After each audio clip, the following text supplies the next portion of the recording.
নমস্কাৰ মৰমৰ ছাত্ৰ ছাত্ৰীসকল, আজি আমি আলোচনা কৰিম এইটো ভিডিঅ'ত ক্লাছ 8ৰ তোমালোকৰ যিটো ইতিহাস আৰু ৰাজনীতি বিজ্ঞান আছে এই কিতাপটোৰ তোমালোকৰ আৰম্ভ কৰিম মই পাৰ্ট নম্বৰ 11 ভাৰতীয় সংবিধান। ছাত্ৰ ছাত্ৰীসকল, আমি আগৰ পাৰ্টত পাই আহিছোঁ পাৰ্ট 10ত সংবিধানৰ কিয় প্ৰয়োজন, কিন্তু এইটো পাৰ্টত পাইছোঁ কি আমি ভাৰতীয় সংবিধান মানে আমাৰ ভাৰতবৰ্ষখনৰ সংবিধানটো ইয়াৰ বিষয়ে কৈছে। ইয়াত সংবিধানটো কেনেকৈ আহিল, ইয়াত কি প্ৰচেছত সংবিধানখন আমাৰ পৰিচালনা হৈছে, ইয়াৰ কামবিলাক কি আছে, তাৰপিছত আমাৰ দেশৰ নাগৰিক হিচাপে আমাৰ দায়িত্ব কি, কৰ্তব্য কি, তাৰপিছত আমাৰ অধিকাৰ কি আছে এই দেশৰ ওপৰত, সেইবিলাক বিষয়বস্তু এইটো পাৰ্টত মই লৈ আহিছোঁ। প্ৰথমতে আমি এই পাৰ্টটো অলপ থুলমূলকৈ আলোচনা কৰিম, তাৰপিছত মই এই পাৰ্টৰ যিবিলাক তোমালোকৰ পাঠভিত্তিক কুৱেশ্যন আছে আৰু যিমানখিনি অনুশীলনী কুৱেশ্যন আছে সেইখিনি মই লৈ আহিছোঁ। প্ৰথমতে আমি তোমালোকক মই পেজ নম্বৰটো কৈ দিছোঁ। পেজ নম্বৰ আহা 96 পেজ নম্বৰ। 96 পেজ নম্বৰত গ'লে তোমালোকে জাষ্ট ওপৰতে পাই যাবা, এইটো আমাৰ একদম মষ্ট ইম্পৰ্টেণ্ট কুৱেশ্যন এনচাৰ ক'বলৈ গ'লে। অৱশেষত অশেষ কষ্টৰ বিনিময়ত ভাৰতীয় সংবিধানখন প্ৰস্তুত কৰি 1950 চনৰ 26 জানুৱাৰীত ইয়াক কাৰ্যকৰী কৰা হৈছে। তোমালোকৰ এইটো কুৱেশ্যন আহিব যে ভাৰতৰ সংবিধানখন কেতিয়া কাৰ্যকৰী কৰা হৈছে, এইটো তোমালোকে মনত ৰাখি ল'বা। তাৰপিছত তোমালোকে চিধা অলপ তলত আহা, এই এক্টকেইটা তোমালোকে পঢ়ি ল'বা।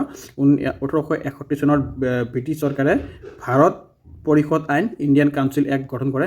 এইকেইটা তোমালোকে এতিয়াই পঢ়ি যোৱা, কাৰণ যদি তোমালোকে ডাঙৰ হৈ APSC বা UPSC বা কিবা তোমালোকে ভাল গভৰ্ণমেণ্ট চাকৰিৰ কাৰণে প্ৰিপেৰেশ্যন লোৱা বা ভালকৈ পঢ়া, এইকেইটা এক্ট তোমালোকে যেনেকৈ NDA এইবিলাক তোমালোকে পঢ়ি ল'বা।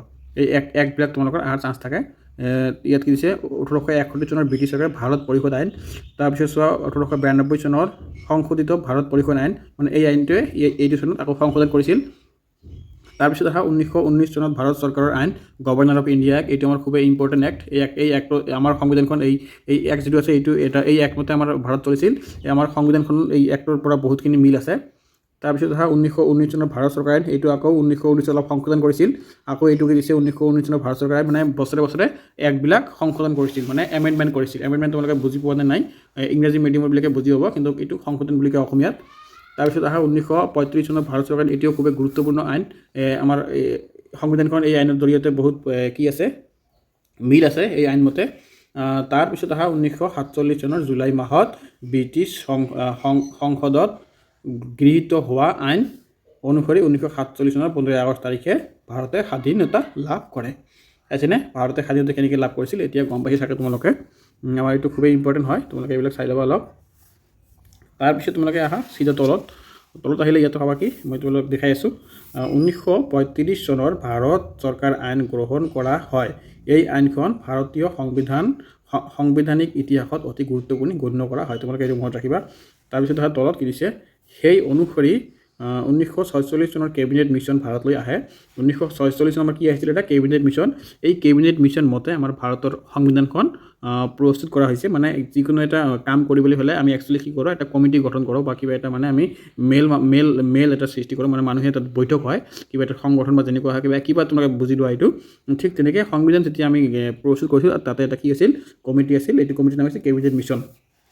তাৰপিছত অহা আৰু ভাৰতৰ কি কৈছে ইয়াত, ভাৰতৰ এই সুকীয় সংবিধান ৰচনা কৰিবলৈ প্ৰস্তুত আগবঢ়ায়। এই কেবিনেট মিছন মতে ভাৰতৰ সংবিধানখন ৰচনা হৈছিল। তাৰপিছত তোমালোকে আহা, ইয়াত কি দিছে তোমালোকে প্ৰথমতে পাই যাবা। ইয়াত কি কৈছে, বক্সৰ ভিতৰত দিয়া আছে, মই তোমালোকক দেখাই আছোঁ। জানি থওঁ আহাত কি কৈছে তোমালোকে চোৱা। ইয়াত চোৱা কি দিছে, জানি থওঁ আহাত খচৰা কমিটিৰ সদস্য ডক্টৰ ভীমৰাও আম্বেদকাৰ সভাপতি আৰু সদস্য আছিল খচৰা সমিতিৰ। তাৰপিছত অহা তোমালোকে কি কৈছে, স্বাধীন ভাৰতৰ প্ৰথম প্ৰধানমন্ত্ৰী আছিল পণ্ডিত জৱাহৰলাল নেহৰু। তোমালোকে মনত ৰাখিব যে ভাৰতৰ প্ৰথম প্ৰধানমন্ত্ৰী কোন আছিল, পণ্ডিত জৱাহৰলাল নেহৰু। তাৰপিছত অহা ডক্টৰ ভীমৰাও আম্বেদকাৰৰ সম্পূৰ্ণ নাম হৈছে কি, বাবা চাহেব ভীমৰাও আম্বেদকাৰ। ডক্টৰ ভীমৰাও আম্বেদকাৰৰ সম্পূৰ্ণ নাম হৈছে বাবা চাহেব ভীমৰাও আম্বেদকাৰ। তাৰপিছত অহা তোমালোকে ইয়াত কি দিছে, আম্বেদকাৰে ভাৰতীয় সমাজত থকা অস্পৃশ্যতা দূৰীকৰণৰ বাবে সংবিধানত মৌলিক অধিকাৰ সন্নিৱিষ্ট কৰি সামাজিক সমতা প্ৰতিষ্ঠা কৰিছিল। ভাৰতত যিটো আমাৰ অস্পৃশ্যতা আছে, মানে সৰু যেনেকুৱা মুচি জাতি, তাৰপিছত নেটৰ জাতি, সেইবিলাক মানে কি কৈছে কি, সিহঁতক অস্পৃশ্য মানে টাচ কৰা নাই, মানে চুবলৈ দিয়া নাই, সেইটো দূৰ কৰাৰ কাৰণে ভাৰতত মৌলিক অধিকাৰত এইটো সমতাৰ অধিকাৰ তুলি দিছে। তাৰপিছত এইটো চোৱা তোমালোকে পেজ নম্বৰ 98ত গঠিত হয়। তাৰপিছত ডক্টৰ ৰাজেন্দ্ৰ প্ৰসাদ এই সভাৰ সভাপতি নিৰ্বাচিত কৰা। ডক্টৰ ৰাজেন্দ্ৰ প্ৰসাদক এই সভাৰ সভাপতি আছিল, যিটো আমাৰ খচৰা সভা আছিল তাতে সভাপতি আছিল। তাৰপিছত চোৱা ইয়াত কি কৈছে তোমালোকে, ডক্টৰ ৰাজেন্দ্ৰ প্ৰসাদে খচৰা সংবিধানত স্বাক্ষৰ কৰিছিল। আমাৰ ডক্টৰ ৰাজেন্দ্ৰ প্ৰসাদে কি কৰিছিল স্বাক্ষৰ কৰে তাৰপিছত চোৱা তোমালোকে সংবিধানখন আমাৰ বনাওঁতে কিমান বছৰ লাগিছিল সংবিধানখন বনাওঁতে আমাৰ 2 বছৰ 11 মাহ 18 দিন সময় লাগিছিল আৰু তোমালোকে কিমান দিন লাগিছে আমাৰ সংবিধানখন বনাওঁতে 2 বছৰ 11 মাহ 17 দিন তাৰপিছত আহা 1950 চনৰ 26 জানুৱাৰীৰ পৰা সংবিধানখন সম্পূৰ্ণৰূপে কাৰ্যকৰী কৰা হয় 1950 চনৰ 26 জানুৱাৰীৰ পৰা সংবিধানখন সম্পূৰ্ণৰূপে কি হৈছে কাৰ্যকৰী কৰা হৈছিল তাৰপিছত চোৱা কি দিছে এই দিনটোৱে ভাৰতৰ গণৰাজ্য হিচাপে পালন কৰা হয় এই দিনটোত ভাৰতৰ গণৰাজ্য হিচাপে পালন কৰা হয় তাৰপিছত চোৱা কি দিছে উল্লেখযোগ্য যে সংবিধান সভাৰ সভাপতি ডক্টৰ ৰাজেন্দ্ৰ প্ৰসাদকে স্বাধীন ভাৰতৰ প্ৰথম ৰাষ্ট্ৰপতি ৰূপে কাৰ্যভাৰ দিয়া হৈছিল ডক্টৰ ৰাজেন্দ্ৰ প্ৰসাদক আমাৰ স্বাধীন ভাৰতৰ প্ৰথম ৰাষ্ট্ৰপতি হিচাপে কাৰ্যভাৰ দিছিল তাৰপিছত চোৱা ইয়াত কি দিছে ভাৰতৰ সংবিধান প্ৰস্তুত কৰাৰ সময়ত পৃথিৱীৰ কেইবাখন দেশৰ সংবিধানৰ পৰা কেইটামান ধাৰণা গ্ৰহণ কৰা হৈছে সেই ধাৰণাসমূহ হ'ল আমাৰ যেতিয়া ভাৰতৰ সংবিধানখন কি কৰিছে প্ৰস্তুত কৰিছে একচুৱেলি আমাৰ ভাৰতৰ সংবিধানখন পৃথিৱীৰ বহুতকেইটা দেশৰ সংবিধানৰ পৰা কিছু অংশ তুলি দিয়া হৈছে সেইকেইটা আমাৰ যিটো বিশেষ অংগ আছে সেইবিলাক বস্তু কোনকেইটা দেশৰ পৰা তুলি দিয়া হৈছে ডাইৰেক্ট ইয়াত নাম দিছে আৰু আমাৰ ভাৰতৰ এই কোনবিলাক বস্তু কি আছে তোমালোকে ইয়াত পঢ়িলে গম পাবা তেনেকুৱা আছে ব্ৰিটিছ সংবিধানৰ পৰা কি লৈছে আমাৰ সংসদীয় গণতন্ত্ৰ তাৰপিছত আয়াৰলেণ্ডৰ সংবিধানৰ পৰা কি লৈছে ৰাষ্ট্ৰৰ নিৰ্দেশাত্মক নীতি তাৰপিছত ফৰাচী সংবিধানৰ পৰা কি লৈছে স্বতন্ত্ৰতা সমতা আৰু ভাতৃত্ববোধ তাৰপিছত মাৰ্কিন যুক্তৰাষ্ট্ৰৰ পৰা কি লৈছে মৌলিক অধিকাৰ তাৰপিছত কানাডা অষ্ট্ৰেলিয়া আৰু দক্ষিণ আফ্ৰিকাৰ পৰা কি লৈছে যুক্তৰাষ্ট্ৰীয় শাসন ব্যৱস্থা খুবেই ইম্পৰ্টেণ্ট হয় এইটো তোমালোকে এইটো ভালকৈ পঢ়ি ল'বা এইবিলাক তোমালোকৰ APSC বা UPSC নহ'লে কিবা ডাঙৰ এক্সামত তোমালোকৰ আহে আৰু তোমালোকৰ SSC দিলেও আহে এইবিলাক SSCত সৰুকৈ আহে কিন্তু ডাঙৰ এক্সামত বহলাই আহে তাৰপিছত তোমালোকে ইয়াতে আহা খালী ঠাই পূৰ কৰা এইটো আমাৰ খুবেই ইম্পৰ্টেণ্ট কেতিয়াৰ পৰা ভাৰতৰ শাসনভাৰ ব্ৰিটিছ চৰকাৰে হাতলৈ গৈছিল তোমালোকে চোৱা ইয়াত 1858 চনত ভাৰতৰ শাসন ব্যৱস্থা ব্ৰিটিছ চৰকাৰৰ হাতলৈ গৈছিল তাৰ আগতে কি আছিল তাৰ আগতে ইষ্ট ইণ্ডিয়া কোম্পানীৰ হাতত আছিল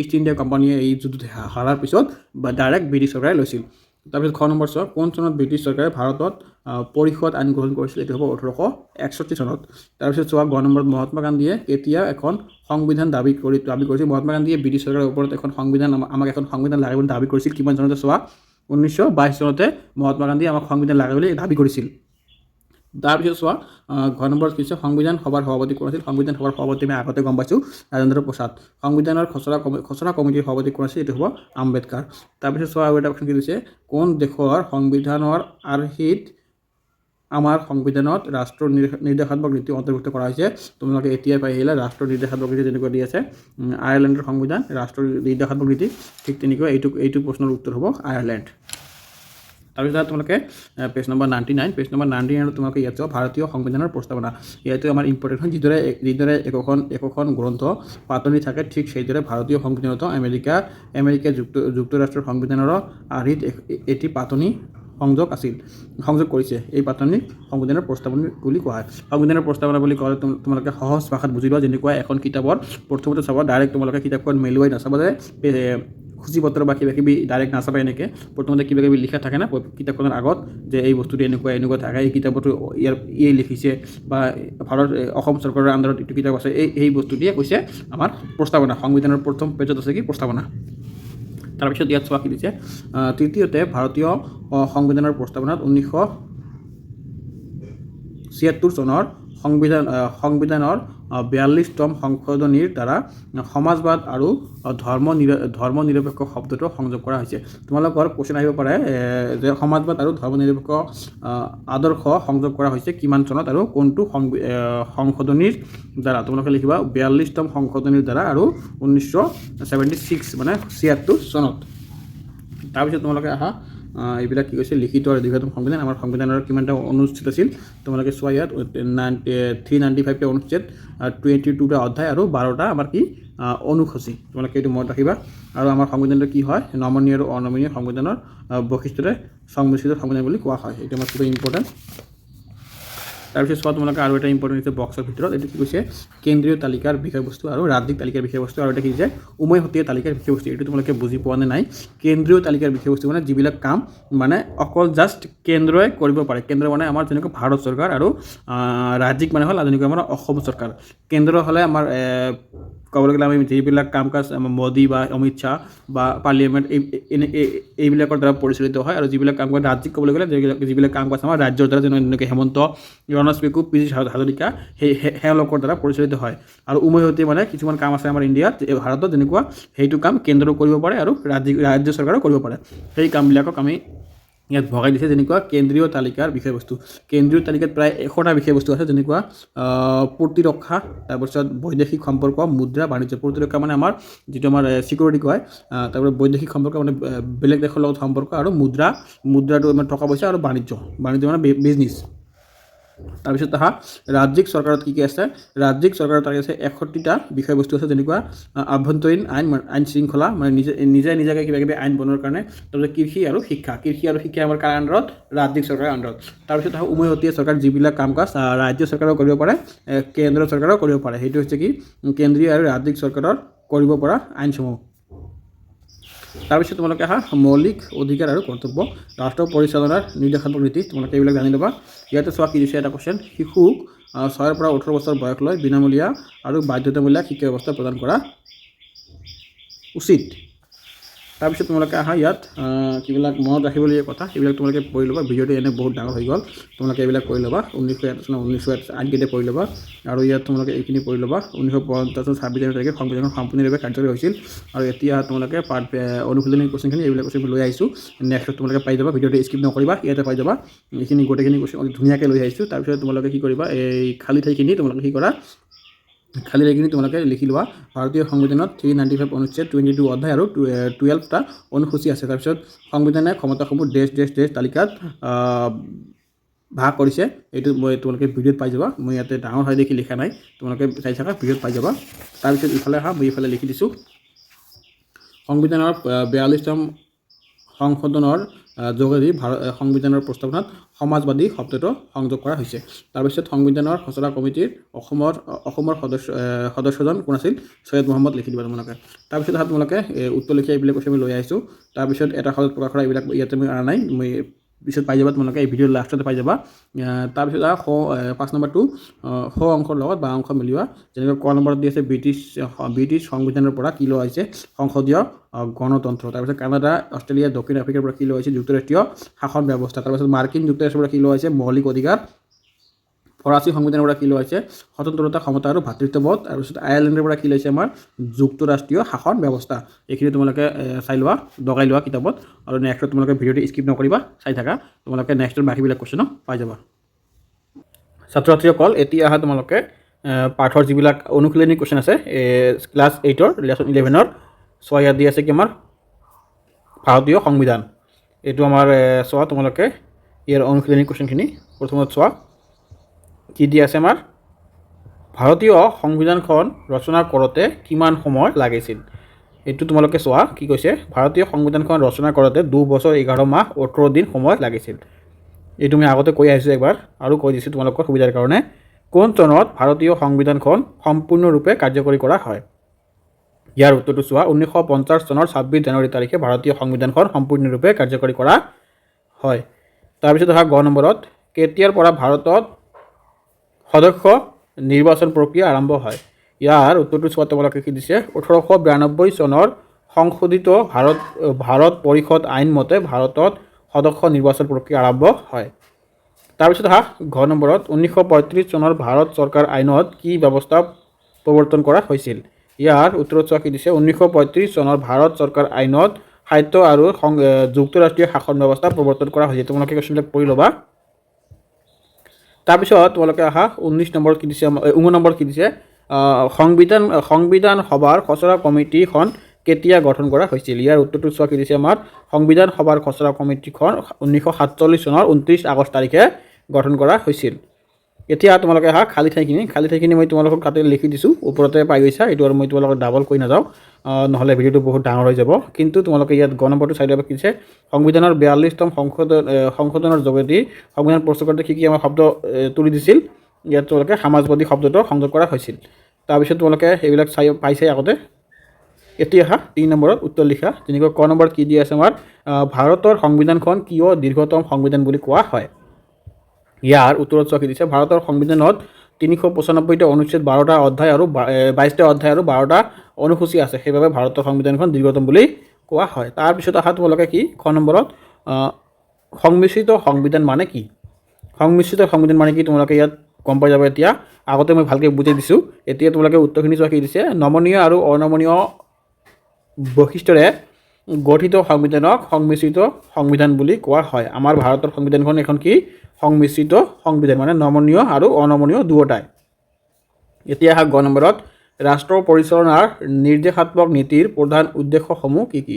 ইয়াত চোৱা তোমালোকে উত্তৰটো দিয়া আছে। ৰাষ্ট্ৰ পৰিচালনাৰ নিৰ্দেশাত্মক নীতিৰ প্ৰধান উদ্দেশ্যসমূহ হ'ল দেশৰ সকলো লোকৰ জীৱন ধাৰণৰ মান উন্নত কৰা, অৰ্থনৈতিক ক্ষমতা স্থাপন কৰা, গাঁও অঞ্চলসমূহৰ উন্নয়ন সাধন কৰা। তাৰপিছত দি আছে পঞ্চায়ত ব্যৱস্থাৰ পৰিৱৰ্তন কৰা, শক্তিপূৰ্ণভাৱে বিবাদ নিষ্পৃত কৰা আৰু বন্ধুত্ব স্থাপন কৰা, নিৰক্ষৰতা দূৰীকৰণৰ বাবে সকলো শিশুক 6 পৰা 14 বছৰ বিনামূলীয়াকৈ আৰু বাধ্যতামূলক শিক্ষা ব্যৱস্থা প্ৰদান কৰা।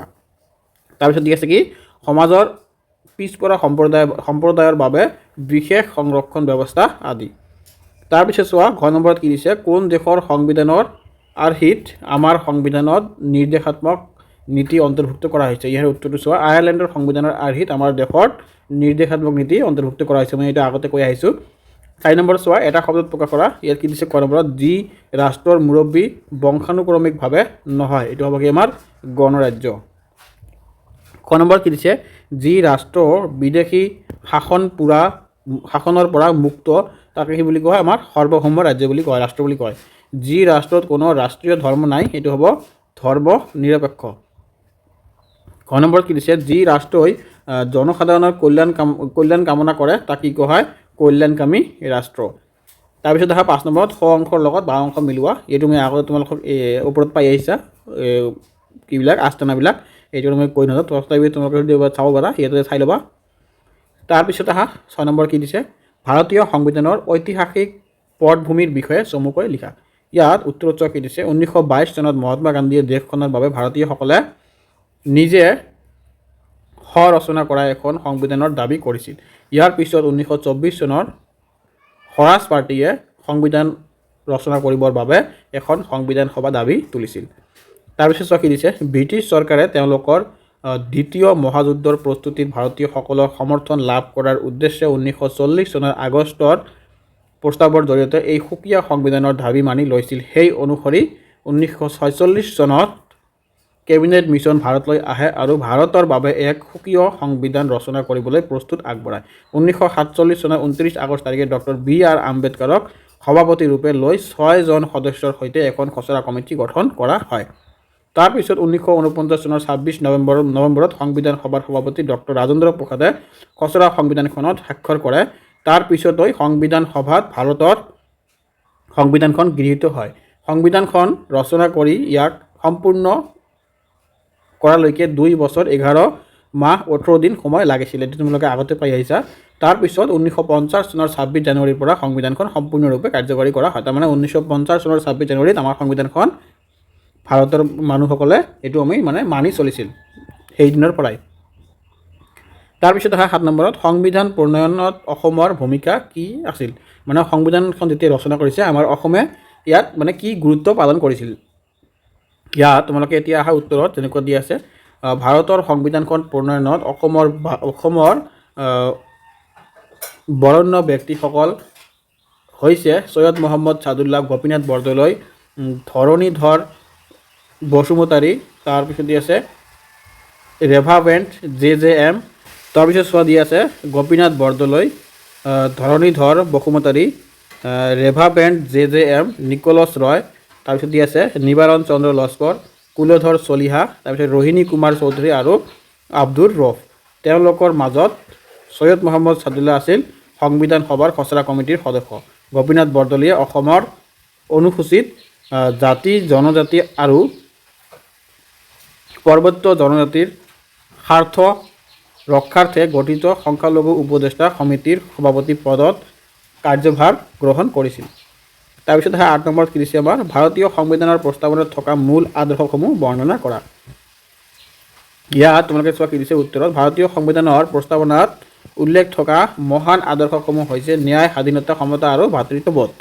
1 নম্বৰ কি দিছে তোমালোকে চোৱা, ন্যায় যেনেকৈ দি আছে, ন্যায়ে নাগৰিকসকলক সামাজিক, ৰাজনৈতিক আৰু অৰ্থনৈতিক ন্যায় প্ৰদান কৰাত সহায় কৰে। তাৰপিছত ক নম্বৰত কি দি আছে, সামাজিক ন্যায় বুলিলে ভাৰতৰ সকলো নাগৰিকে যাতে সম অধিকাৰ ভোগ কৰি এখন মৰ্যাদাপূৰ্ণ জীৱন যাপন কৰিব পাৰে তাকে বুজায়। খ নম্বৰত কি দি আছে আমাৰ, অৰ্থনৈতিক ন্যায় বুলিলে সমাজৰ পৰা অৰ্থনৈতিক অসমতাক দূৰ কৰাৰ কথা বুজোৱা হয়। গ নম্বৰত কি দি আছে আমাৰ, ৰাজনৈতিক ন্যায় বুলিলে প্ৰাপ্তবয়স্ক নাগৰিকে ৰাষ্ট্ৰ বা চৰকাৰৰ কাম কাজত প্ৰত্যক্ষ আৰু পৰোক্ষভাৱে অংশগ্ৰহণ কৰিব পৰা বুজায়। তাৰপিছত আহে তোমালোকে 2 নম্বৰত স্বাধীনতা। স্বাধীনতাই ভাৰতীয় নাগৰিকসকলৰ চিন্তা, মত প্ৰকাশ, বিশ্বাস, ধৰ্ম আৰু উপাসনাৰ ক্ষেত্ৰত আশ্বাস প্ৰদান কৰিছে। তাৰপিছত তোমালোকে আহা 3 নম্বৰত কি আছে, সমতা। সমতা হৈছে ভাৰতীয় স্বাধীনতাৰ প্ৰস্তাৱনাত উল্লেখ থকা আন এটা গুৰুত্বপূৰ্ণ আদৰ্শ। তাৰপিছত আহা তোমালোকে 4 নম্বৰত দি আছে কি, ভাতৃত্ববোধ। জাতীয় সংহতিত অৰিহণা যোগাবলৈ ভাতৃত্ববোধক এক উল্লেখযোগ্য আদৰ্শ হিচাপে গ্ৰহণ কৰা হৈছে। তাৰপিছত আহা তোমালোকে 9 নম্বৰত কি দি আছে আমাৰ, চমু টোকা লিখা। এইবিলাক অতি সহজ কুৱেশ্যন। যেনেকুৱা প্ৰথমত দি আছে কি, ডক্টৰ ভীমৰাও আম্বেদকাৰ। ইয়াৰ বিষয়ে তোমালোকে 3-4 মান লিখিব লাগিব। ডক্টৰ ভীমৰাও আম্বেদকাৰৰ সম্পূৰ্ণ নাম বাবা চাহেব ভীমৰাও আম্বেদকাৰ। তেওঁক সন্মানসূচকভাৱে বাবা চাহেব বুলিও জনা যায়। তোমালোকে ইয়াৰ পৰা লিখি দিবা, আৰু পাহৰি লিখিব পাৰা, এইখিনি তোমালোকে পাৰিলে লিখি দিয়া, মই কৈ নাযাওঁ, তাৰ পৰা লিখি দিব হৈ যাব। খ নম্বৰত চোৱা কি দিছে, ডক্টৰ ৰাজেন্দ্ৰ প্ৰসাদ। ইয়াত তোমালোকে উত্তৰত চোৱা কি দিছে, ডক্টৰ ৰাজেন্দ্ৰ প্ৰসাদ সংবিধান ৰচনাৰ বাবে গঠন কৰা সংবিধান সভাৰ সভাপতি আছিল। তেখেতে ভাৰতীয় সংবিধান নিৰ্মাণৰ কামত আৰম্ভণিৰে পৰা জড়িত আছিল। তাৰপিছত চোৱা কি দিছে, সংবিধান সভাত তেখেতৰ সভাপতিত্ব 1950 চনৰ 26 জানুৱাৰীৰ পৰা ভাৰতীয় সংবিধানখন কাৰ্যকৰী কৰা হয়। তেখেতে হৈছে স্বাধীন ভাৰতৰ প্ৰথমজন ৰাষ্ট্ৰপতি। গ নম্বৰটো চোৱা কি দিছে আমাৰ, সংসদীয় চৰকাৰ। ইয়াৰ উত্তৰত চোৱা, সংসদীয় চৰকাৰ ভাৰতীয় সংবিধানৰ আন এটা গুৰুত্বপূৰ্ণ বৈশিষ্ট্য। ইয়াত তাৰপিছত চোৱা, এনে ব্যৱস্থাত ৰাষ্ট্ৰৰ প্ৰধান হৈছে ৰাষ্ট্ৰপতি, যি নামমাত্ৰ মুৰব্বী হিচাপে ৰাষ্ট্ৰৰ কাৰ্য পৰিচালনা কৰে। ভাৰতীয় সংবিধানৰ কাৰ্যপালিকাৰ ক্ষমতা ৰাষ্ট্ৰপতিৰ হাতত অৰ্পণ কৰিছে। ইয়াৰ পৰা তোমালোকে লিখি দিবা। ছাত্ৰ ছাত্ৰীসকল, ভিডিঅ'টো শেষ কৰিলোঁ, আৰু তোমালোকৰ অনুশোধনী কুৱেশ্যন নাই, গোটেইখিনি কুৱেশ্যন ইয়াতে কভাৰ হৈ গৈছে। তোমালোকে যদি ভিডিঅ'টো শেষলৈকে চাইছা তেনেহ'লে চেনেলটো ছাবস্ক্ৰাইব ৰাখি দিবা, আৰু ভাল লাগিছে বেয়া লাগিছে বা তোমালোকে কি বুজি পালা মোক কমেণ্টত জনাই দিবা। তোমালোকে কমেণ্ট কৰিলে আমি গোটেইখিনি ইউটিউবাৰৰ মানে কি হয়, মটিভেশ্যনটো মানে জাগি উঠে মনত, আৰু ভালকৈ ভিডিঅ' বনাম। ছাত্ৰ ছাত্ৰীসকলে বুজি পাইছে বুজি পোৱা নাই এইখিনি আমি গম পাওঁ। চ' ছাত্ৰ ছাত্ৰীসকল, আজি ভিডিঅ' ইয়াতে সমাপ্ত কৰিলোঁ। জয় অসম।